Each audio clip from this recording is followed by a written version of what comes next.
하나님의 말씀은 데살로니가 전서 5장 18절입니다. 하나님의 말씀은 데살로니가 전서 5장 18절입니다. 범사에 감사하라. 이것이 그리스도 예수 안에서 너희를 향하신 하나님의 뜻이니라. 아멘.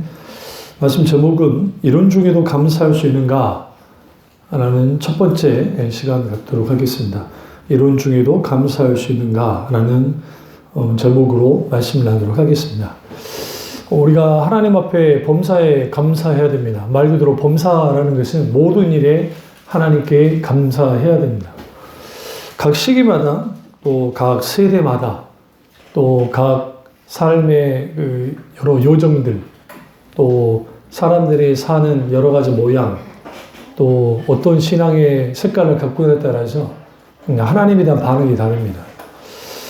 우리가 절대감사라는 책을 쓴 한옥 목사님이나 그런 분들은 우리는 무조건 하나님께 감사하고 또 하나님께 감사합니다 입술로 고백할 때 그 말이 능력이 되어져서 말의 권세를 가지고 그 권세 속에서 놀랍게 하나님이 역사하시고 복 주시고 또 우리에게 힘을 주신다라고 이제 그렇게 많은 부분에서 이제 그렇게 하시는 분들이 많죠. 한국 교회의 약 95% 교회가 사실상 본용주의 교회들입니다. 그러니까 신학적으로도 그렇고 신앙적으로도 그렇고 본용주의 교회들의 특징들은 적극적인 사고방식, 심리학적인 어떤 그런 감정적인 것을 붙들어서 그게 마치 신념과 믿음이 구분이 되지 않는, 그러니까 자기 신념이 믿음이라고 생각하는 그런 식의 신앙생활을 하고 있습니다. 그러다 보니 강조해야 될 게 우리가 믿는 신념, 그 중에 대표적인 게 감사. 감사는 굉장히 중요합니다. 왜 그러냐면 우리 신앙의 상태를 드러내기 때문이에요. 그러니까 진짜 감사는 내가 어떤 영적인 상태에 있냐를 드러내죠. 근데 다만 중요한 건 뭐냐면 내가 이렇게 감사함으로 기적이 일어나고 감사하면 좋은 일이 생기고 우리는 또 어쨌든 하나님 앞에 불평, 불만을 쏟아내면 안 되고 어쨌든 하나님께 감사해야만 한다 라고 하는 소위 교회적인 분위기, 사회적인 분위기, 신앙적인 분위기, 그런 분위기 속에 있게 되어지면 힘들고 어려운 일이 있을 때 감사하세요. 하나님께서 다 하세요. 하나님이 위로해 주십니다. 근데 과연 그것이 우리에게 위로가 되냐는 거예요. 그리고 신앙적인 소위 그 딜레마, 그러니까 이럴 수도 없고 저럴 수도 없는 상황에 대한 그것에 대한 적절한 해답을 주는가? 그렇지 못합니다. 왜 우리가 무신론자들이 왜 나왔을까? 유럽에서 다른 데도 아니고 그리고 그들이 실존주의 철학자들이 왜 그렇게 했는가는 사실 그들의 배경을 보시면 그들은 어릴 때부터 다 기독교 안에서 자라난 사람들입니다. 그리고 기독교 안에 거기서 말하는 기독교는 카톨릭 그리고 거기 루터교 그리고 거기에 기타 등등 이제 개혁교회도 있겠지만 영적으로 죽어버린 교회 밑에 자라났던 그 세대들 임마누엘 칸트, 헤겔, 야스퍼스, 기타 등등 이제 까미는 목사 아들이니까 마르크스도 목사님 아들이고 정교회 신부의 아들이고 그러니까 거기에 기라사 같은 사람들이 왜 그랬는가? 그것은 결국은 우리가 신앙사를 하는데 내가 하나님을 믿어요. 그리고 믿고 그분을 따라야 그리고 그분에게 내 생애를 바쳤어요. 그런데 돌아온 것은 우리가 생각하는 결과가 아니고 다른 결과들이 생기기 시작할 때 거기에 이제 우리는 심각한 도전을 받습니다. 첫째는 이제 원인을 찾겠죠? 내가 무능력해서 그런 것 같아. 그러니까 내가 뭔가 능력이 없어서. 그래서 그런 거야. 하나님은 그런 분이 아니신데 내가 능력이 없어서. 두 번째는 이제 이건 내가 이렇게 열심히 했는데 왜 하나님을 도와주지 않는 것인가? 사실은 제 주위에도 정말 죄송한데 목사님 같지 않은 목사님인데 교회 성도는 교인 굉장히 많아요. 무서운지 알죠? 제 정도만큼. 그런데 그분의 입에서 나오는 말들을 보면 전혀 목사이지 않는 그냥 세상 그냥 사업가 같은 그런 기질들. 그런데도 불구하고 그들의 목회 현장에서는 이제 두 개의 그 가면을 쓰죠. 그 현장에서는 굉장히 거룩하고 하는 것 같지만 이제 그러면서 한단 말이죠. 과연 그랬을 때 우리는 어떻게 그걸 들여다봐야 되는 것인가? 이런 중에도 우리가 감사할 수 있는가? 근데 이게 오늘 우리 신앙의 도전이에요. 우리 한국 교회는 미국 교회의 영향을 받았기 때문에 미국 교회의 특징이 미국 사회를 좀 이해하셔야 돼요. 그러니까 미국 사회는 도전과 기회가 있던 땅이었어요. 그러니까 유럽의 기독교는 죽었지만 왜 미국의 기독교는 살았을까? 좀 이상하게 지금까지 아직까지도 빨리 무너질 게 미국 교회 같은데 그것도 남부 지역에 아직도 살아있거든요. 그러니까 왜 그랬을까라고 했을 때에 사실 그 미국 교회는 하나님의 조나단 에드워드를 중심으로 한 하나님의 제1차, 2차 대각성 운동과 동시에 데일 무디의 성경학교 주일학교 운동, 그 다음에 또 사무엘 무어의 오순절 운동부터 시작해서 기타 등등 이러한 어마어마한 하나님이 놀라운 역동적인 하나님 역사가 있었습니다. 근데 거기에 동시적으로 뭐가 나타났냐면 이제 말씀 중심의 교회들도 나타났지만 철저하게 세속화된 교회들이 나타나기 시작했습니다. 그리고 미국 사람들의 성향이 저는 미국에 가보진 않았지만 이제 굉장히 인사 잘 해준대요. 뉴욕에 있는 뉴욕커 빼놓고는 모르는 사람들이 하이하이 해준대요. 응? 그리고 차차 부딪히면 I'm sorry 하면서 하고 한단 말이죠. 그러니까 분위기가 거기는 긍정적이어야 돼요. 긍정적이어야 돼요. 나라 자체가 분위기가. 그러니까 그게 사회 전체를 딱 지배를 하고 있어요. 그러니까 당연히 심리학적으로도 그런 게 있어요. 그래서 교회들이 대부분이 본용주의와 신본용주의가 미국에서 꽃을 필 수밖에 없는 상황이었고 그것이 그대로 우리나라로 이식이 된 거예요. 원래 우리 한국 기독교는 그런 교회가 아니에요. 지금의 한국 교회가 그 교회가 아니라고요. 그러니까 우리 3.1운동하고 막 민족 투사들 나오고 하는 그 교회 있죠. 우리 한국 초기 기독교.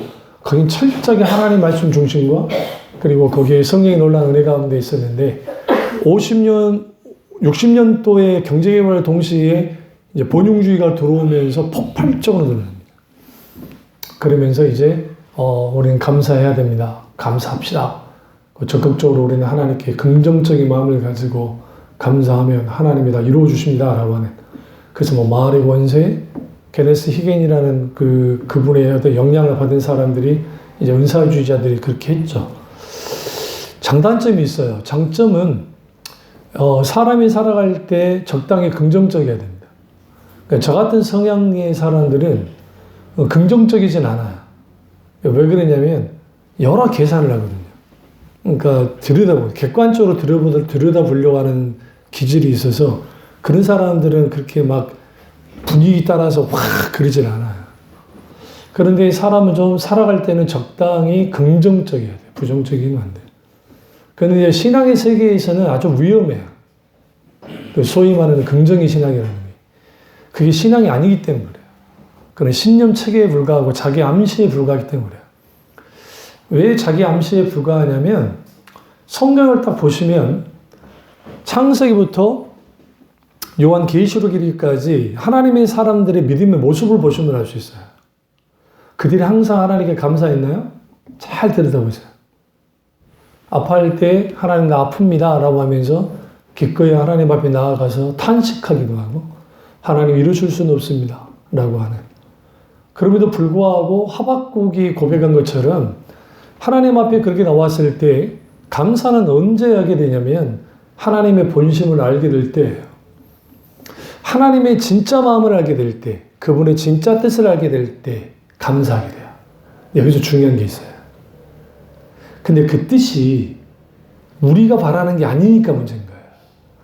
하박국이 바라는 것은 갈대아에 있는 북방 나라가 남유다를 쳐들어와서 짓밟는 게 아니고 그들이 순순히 물러가든 아니면 하나님이 과거의 히스기야를 통해서 하나님께서 강력하게 그 아수리아 군대를 그냥 깨 부셔서 물리쳐 주시든 그런 게 원했는데 하박국 1장과 2장과 3장 그 유명한 무화과나무 잎이 없어도, 무화과가 없고 포도에 열매가 없으면, 감람나무에 꽃이 없어도, 외양간에 소도 없어 난 여호와를 인하여 기뻐하고 기뻐하리로다. 감사가 나오잖아요.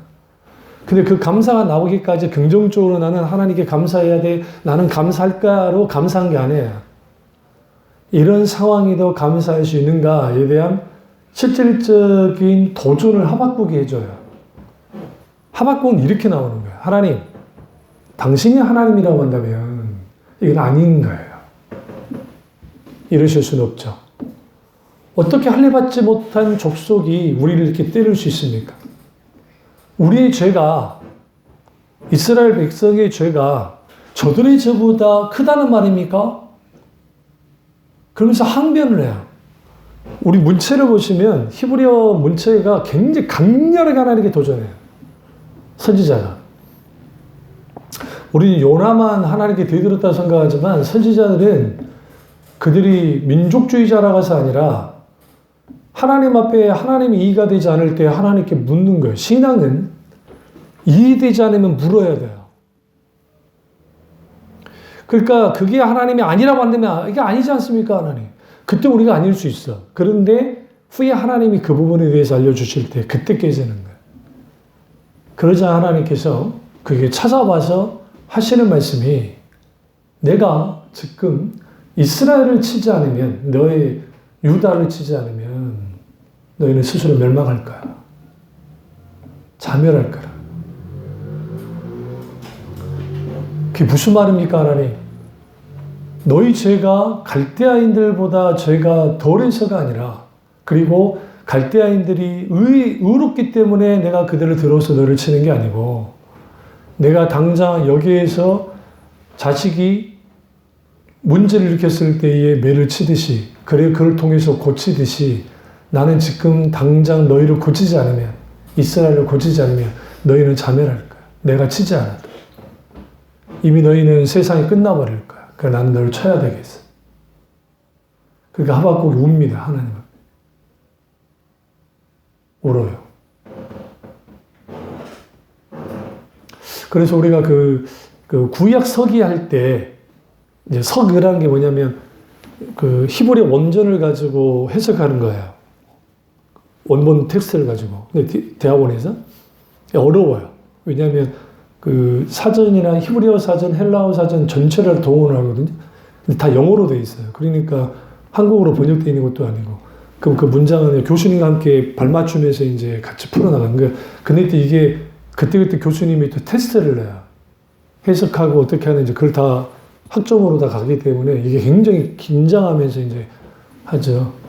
근데 그때 교수님이 하셨던 말씀이, 지금 돌아가셨는데, 우리 장공 교수님이, 그 하박국서를 읽으면 눈물이 안 날 수가 없다는 거예요. 어떻게, 이런 상황에도 어떻게 감사할 수 있는가.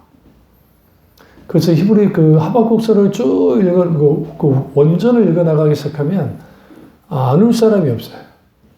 이때 중요한 게, 진노 중이라도 뭘 잊지 말아달래요? 긍휼을 잊지 말아주십시오. Remember mercy. 이거 하나는 주님, 긍휼은 잊지 말아주십시오. 받아들여요. 물어볼까요? 내 자식이 대학에 입시에서 떨어졌어요. 올해 감사 나옵니까? 시험 봤는데 떨어졌어요. 나 이때까지 목회하면서 또 내 주위에 있는 목사님들 중에 그 교인들이 내 자식이 목표를, 서울대를 목표를 했는데 떨어졌는데, 떨어졌다고 하나님 감사하는 사람 본 적은 없어요.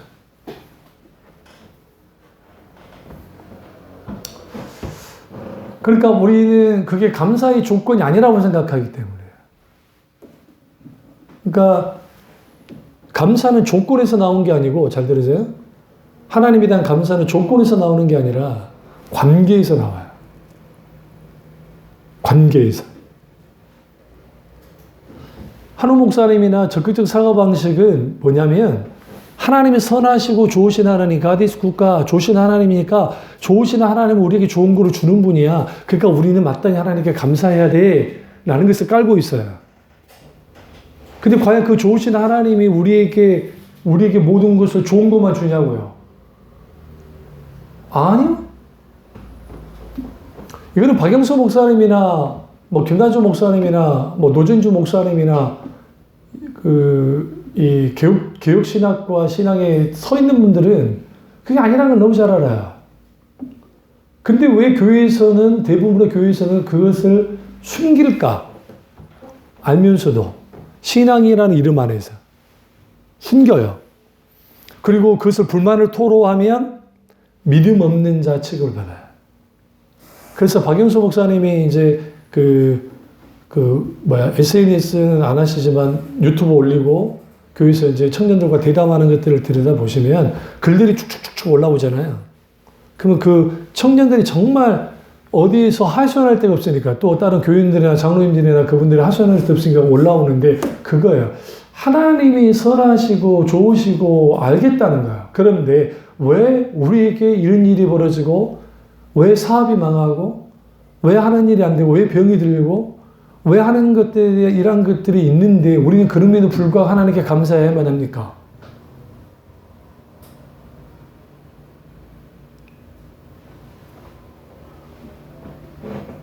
그럼 박영수 목사님이 뭐라고 하겠어요? 적극적 사고방식이나 으쌰으쌰하는 교회에서는 감사해야 됩니다. 왜?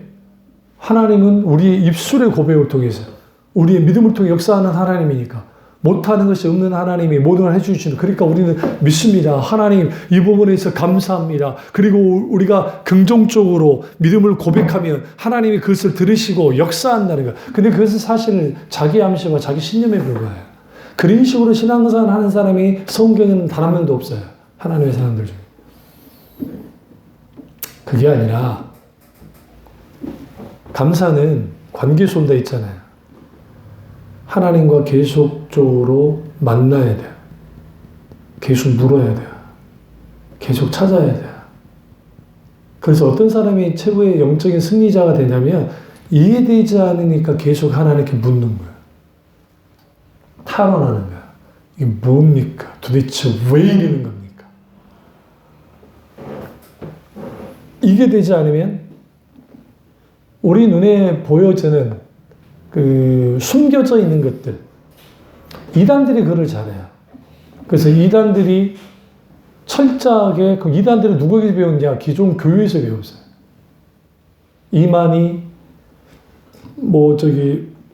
죽은 이재록이, 그리고 신천지, JMS, 정명석이 막 이런 이단들이 다 어디서 배웠냐? 기존 교회에서 배웠다고요.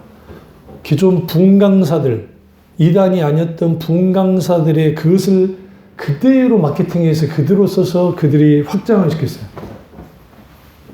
그게 사실상 이단이에요. 그러니까 여기서 우리는 분명하게 알아야 할 게 뭐냐면 내가 이론 중에 감사할 수 있는가 하박국을 통해서 또 오늘 사도 바울이 데살로니가 전서에서 이렇게 하는데 이때 그가 어떤 상태에 있느냐? 감옥에 갇혀 있을 때예요. 무슨 말이냐면 바울이 감옥에 갇혀 있는 상태에서 범사에 감사하라라고 말하는 겁니다. 여기에 우리는 이렇게 해요. 나는 바울이 아니잖아요. 난 베드로가 아니잖아요. 나는 하박국이 아니잖아요. 그게 어떻게 범사에 감사할 수 있겠어요? 그런데 목사님들이 다 범사에 감사하십시오. 왜? 범사에 감사해야 거기에 하나님이 복을 주시고 거기에 하나님이 믿음의 놀라운 능력을 기적을 일으켜서 하나님이 하신다는 거죠. 여기서 제가 하나님이 어떤 역사도 하지 않는다는 것을 말하는 게 아니에요. 그게 아니라 인격체신 하나님과 관계 속에서 다가갈 때에 우리가 감사는 조건에서 찾고 환경에서 찾고 상황에서 찾아버리면 내 감정에서 모든 것이 다 좌우돼요.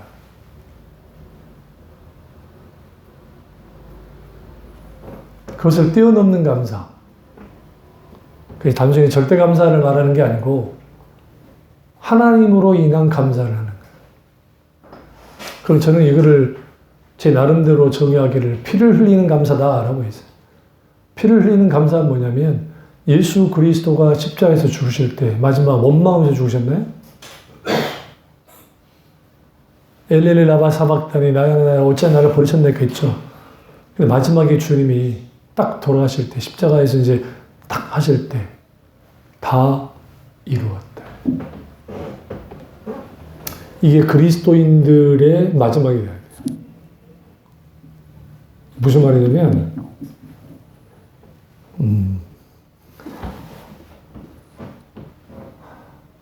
예수 믿는 사람들이 마지막 그 시점에 하나님이 나를 이 땅에 보냈고 이루는 거예요. 업적을 말하는 게 아니에요. 관계.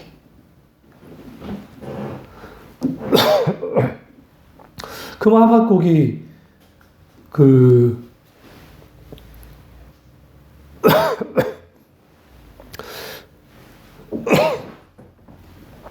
진노 중에라도 긍휼히 좀 말아달라고 하면서 그러고 끝나지 않았어요. 우리 여기 댁에 가서 한번 성경 읽어보시면 쭉 하나님께 나열을 합니다. 계속.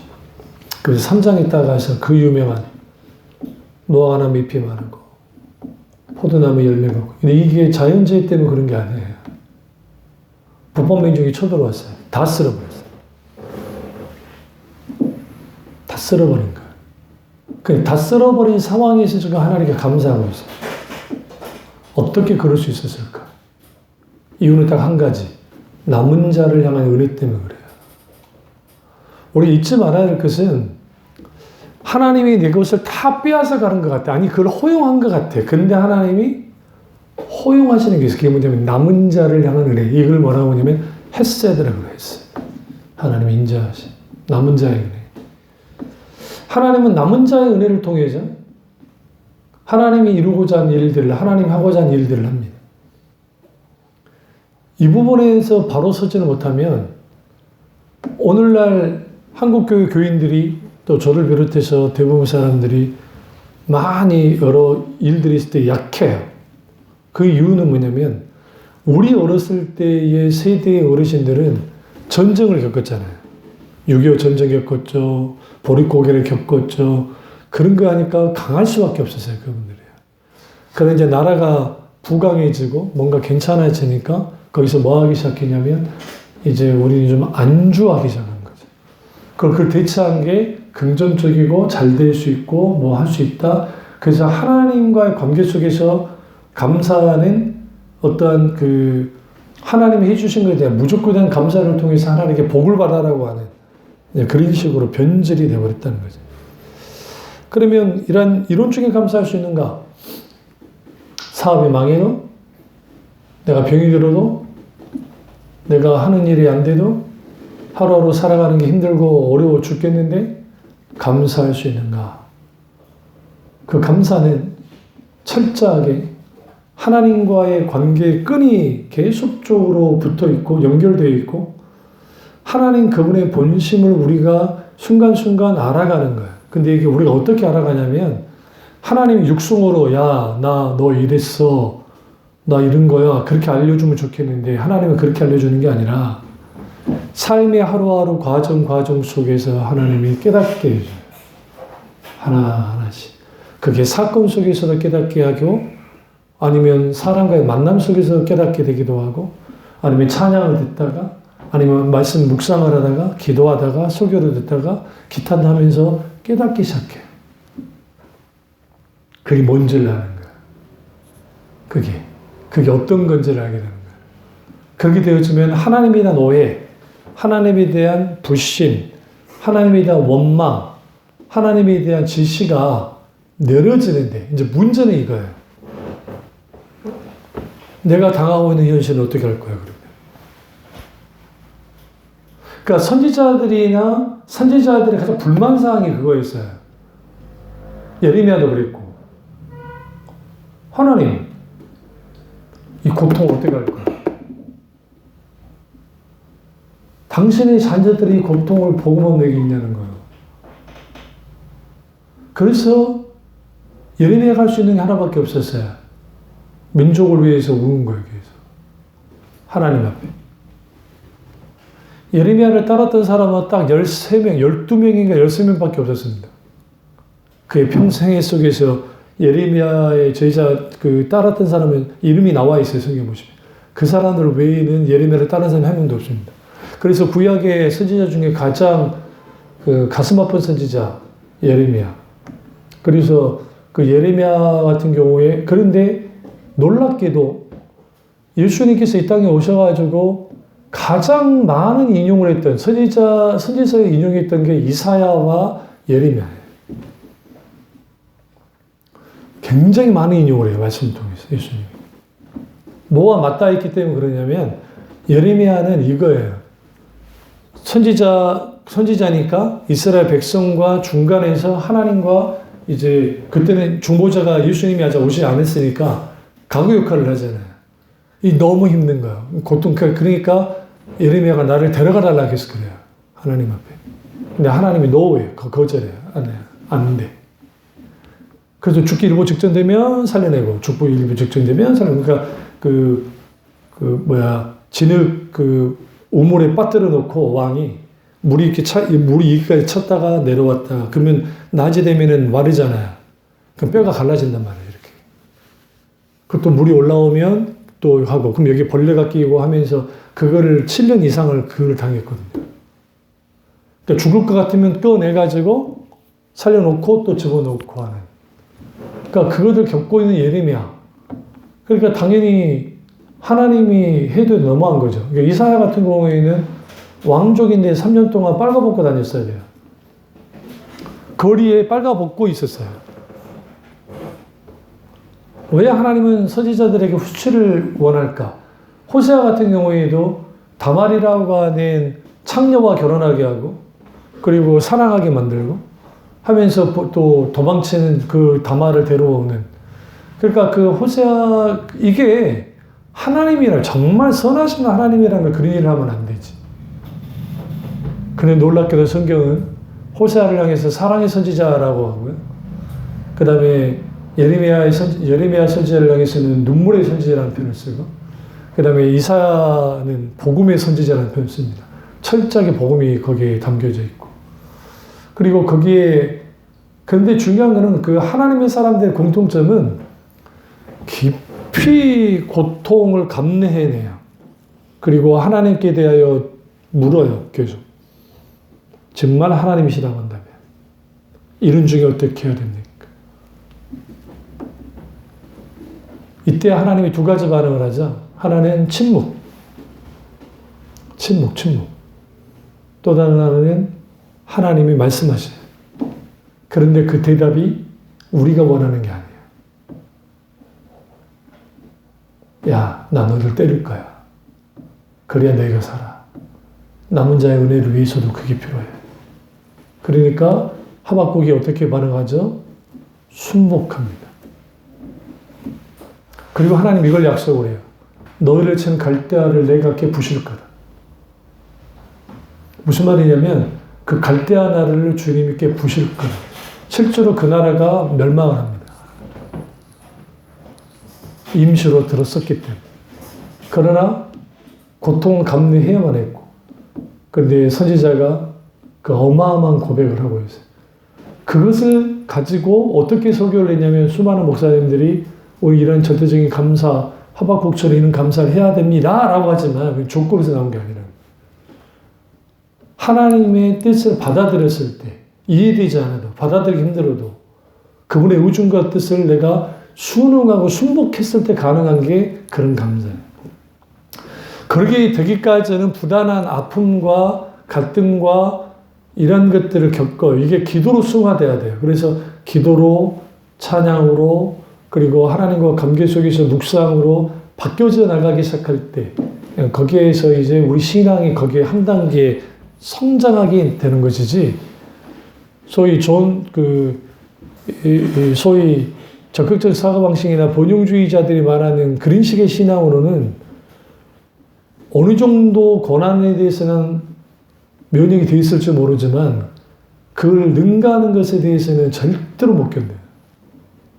그러면 이제 그것을 어떻게 타결을 시키냐면 그 사람이 기도를 안 해서 그 사람이 신앙에 문제가 있어서 잘못된 태도를 가졌기 때문에 그런 거야라면서 그 사람들을 매장을 시켜요. 그래서 오순절교 특별히 이름만 되는 그 교회에서는 부정적이고 그런 말하면 매장이 돼요. 분위기가. 교회 분위기 자체가. 그래서 그것 때문에 상담하러 오신 분들도 있었어요. 네, 선배 목사님도 오고 그런 분위기 속에서 신앙생활을 어떻게 해야만 합니까? 그가 딱 대놓고 말해요. 그건 신앙이 아니죠. 자기 암시죠. 자기 신념이죠. 그건 종교죠. 종교. 그런데 그게 왕성해요. 아트킨들 목사의 말처럼 어제의 기름 부음이 그대로 유지되고 있는. 우리는 그걸 통해서 우리는 뭘 좀 깊이 헤아려 볼 필요가 있냐면, 그럼 그들은 어쩔 수 없어서 선지자들을 받아들였는가? 그게 아니에요. 남은 자의 은혜에 숨겨진 비밀이 있어요. 그건 뭐냐면 최후의 승리예요. 최후의 승리. 그러니까 하나님은 하나님의 자녀가 최후의 승리자가 되기를 원해요. 그리고 그 승리자가 되도록 주님은 이끄시는데 각 사람의 인생에 맞게 주어져요. 삶이. 그 주어지는 삶 속에서 살아내고 살아가고 살아왔어요. 그것도 살아갈 것이고. 그런데 여기서 중요한 거는 그냥 뭐 100세까지 살았는데 뭐 했다 어쨌다 그거 좋아요. 장수도 복이죠. 그런데 하나님이 우리에게 요구한 건 뭐냐면 삶의 길이도 중요하고 다 중요해. 근데 더 중요한 건 뭐냐면 하루하루의 삶 속에서 하나님과의 관계를 가지고 그 관계 속에서 내가 그분을 느끼면서 오늘 마지막 찬양처럼 내가 주님을 만져보기 원하고 그때 어떻게 터치되게 원다 했어요. 우리 번역이 잘 안 돼 있지만 long touch. 내가 오랫동안 주님을 만져보고 싶어. 내가 주님의 음성을 듣고 싶어요. 주님을 만져보기만 해요. 더 중요한 건 face of face. 얼굴 대 얼굴을 대면해서 보는 주님. 중요한 것은 하박국처럼 긍휼을 잃지 말아달라는 기도는 꼭 해야 돼, 하나님 앞에. 그리고 그 긍휼을 잃지 않아야 되고, 더 잃지 않는 그 은혜가 있어야 되고, 더 중요한 거는 이런 중에 감사할 수 있는가 스스로 좀 물어보셔야 됩니다. 사실 잘 안 나와요. 그게 나의 문제가 됐을 때, 그게 내 문제가 됐을 때, 내 상황이 됐을 때, 내 처지가 됐을 때. 근데 하나님이 이렇게 말합니다. 그래서 그 많은 신학자들이, 안셀름도 그렇고 많은 그 하나님의 사람들이 하나님을 묵상하면서 성경을 딱 들여다보면 그 오해하시는 분들은 하나님을 잔인하다고 그래요. 그래서 잔인한 하나님. 어떻게 아우슈비츠에 그 어마어마한 학살을 당하는데 하나님 보고만 있었는가? 지금도 당장 저기 아프리카에 굶어 죽는 그 아이들을 잔인하게 보고만 있는 것인가? 근데 사실 그것은 팀킬러 목사님이 말했던 것처럼 그 책에 나와 있던 것처럼 그 고통을 하나님이 준 건가? 인간이 만들어낸 시스템들, 인간이 만들어낸 욕심과 탐심이 사람들로 그렇게 한 거야. 북한에 있는 기독교인들 폐법받는 거 하나님이 시킨 겁니까? 아니요. 김정은이가, 김일성이가 악한 탐심에 의해서 그렇게 만들어냈죠. 거기에 압제당하고 있는 것이고. 하나님은 언제 구원하실 것인가? 이 부분에 대한 것은 우리가 계속 탐구해 나가야 돼. 근데 하나님은 우리는 현재의 이 부분을 보고 있지만 하나님은 우리의 끝을 보고 있어요. 그 끝을 안다고요. 근데 왜 우리가 끝을 안 보여줄까요? 첫째, 끝을 알게 될 때 우리 그 영화 볼 때 이제 정말 재밌는 영화야. 그런데 보고 온 게 스포일러를 해버렸어. 결말을 알아버렸어요, 내가. 그 영화 보고 싶습니까?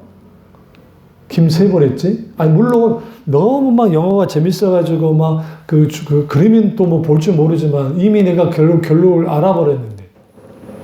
결과를 어떻게 될까 다 알아버렸는데. 근데 왜 하나님 우리의 결과를 안 보여줄 거야. 하나님만을 하루하루 의지하며 살아가는 거예요. 우리가 허용된 것은 단 하루니까. 오늘 하루, 오늘 하루, 오늘 하루. 그러면서 내가 무엇을 채울 것인가? 이것은 하나님과의 관계 속에서 채워야 될 것들이 있어요. 그것을 하나씩 채워나가야죠. 그것을 감사로 채우면 좋죠. 근데 그 감사로 채운다 할 때 사도 바울이 범사에 감사하라 했을 때 이게 우리 명령형처럼 들리잖아요. 그러니까 헬라어에서의 명령형은 동사예요, 동사. 사실. 주로 명령형들은 동사라는 말은 뭐냐면 지금 너희가 감사하고 있어야 되는 거야. 그러니까 지금 범사에 모든 일에 너희는 때때로 계속 너희는 감사하고 있어야 됩니다. 감사해라. 감사해야만 한다. 그런데 그 감사가 어떻게 할 수 있는가? 이것이 그리스도 예수 안에서 너희를 향하시는 하나님의 뜻이다. 그러니까 항상 기뻐하고 쉬지 말고 기도하고 범사에 감사하는 게 우리를 향한 하나님의 뜻이라는 거예요. 근데 이게 뭐와 연결이 될까요? 성령이야, 성령. 성령 안에서. 이 말씀을 한 구절만 가지고 나가면 안 돼요. 이게 쭉 연결이 돼요. 그리고 23절에 평강의 하나님이 친히 너희를 온전히 거룩하게 하시고 또 너희의 온 영과 혼과 몸이 우리 주 예수 그리스도께서 강림하실 때에 흠없게 보존되기를 원하노라. 최후의 승리, 최후의 부활, 이 부분에 대하여 분명히 말하고 있는 거예요. 그래서 이미 우리는 부활의 소망이 있고 하나님 나라를 갖고 있는, 영원한 하나님 나라를 갖고 있는 그리스도인들에게 있어서의 우리 오늘날 이걸 크로노스, 한 24시간, 80, 100년이라고 하는 그 한정된 인생의 삶 속에서 벌어지는 일들은 일종 해프닝이에요, 해프닝. 해프닝이라는 말은 무슨 말이냐면 영원한 시간 속에서 이제 이게 너무 커요. 그런데 천사들이 이 해프닝과 같은 인생 사는 것도 굉장히 부러워한다고요. 왜? 인간을 위해서 예수 그리스도가 십자가에 죽으셨기 때문에. 그래서 우리는 어쩔 때 감사할 수 있을까? 아이들이 속을 썩이고 막 여러 일들이 벌어지고 하는 일이 안 되고 속상한 일들이 벌어지고 감사 안 나오면 저도 감사 안 나오는. 그런데 그때 필요한 게 뭐냐면 선지자들이 또 초대교회 성도들이 그 사막의 교부들의 그 금원집이라는 게 있는데 그 글들을 보시면 거기에 아주 힘들고 어려운 상황 속에 있을 때 결국은 우리에게 찾아갈 수 있는 분은 누굴까? 오직 예수 그리스도 그분밖에 없어요. 그분에게 찾아가서 우리의 것들을 토해내야 됩니다. 그러면 우리 속에서 뭐가 일어나냐면 내 능력과 내 힘과 내 마음과 내 상황에서 나오는 게 아니라 하나님이 성령께서 우리에게 촉구하시고 주시는 감사가 일어나기 시작해요. 그러면 불과 하나님께 감사하기 시작해요. 거기에서 우리가 숨을 쉬고 거기서 우리가 힘을 얻고 거기서 우리가 승리합니다. 다음 주는 구체적으로 그러면 우리가 이론 중에 감사할 수 있는 어떻게 하면 그러면 이론 중에 감사할 수 있을까? 이 부분을 다루도록 하겠습니다. 기도하겠습니다. 기도하실 때 오늘 이 말씀이 나의 말씀이자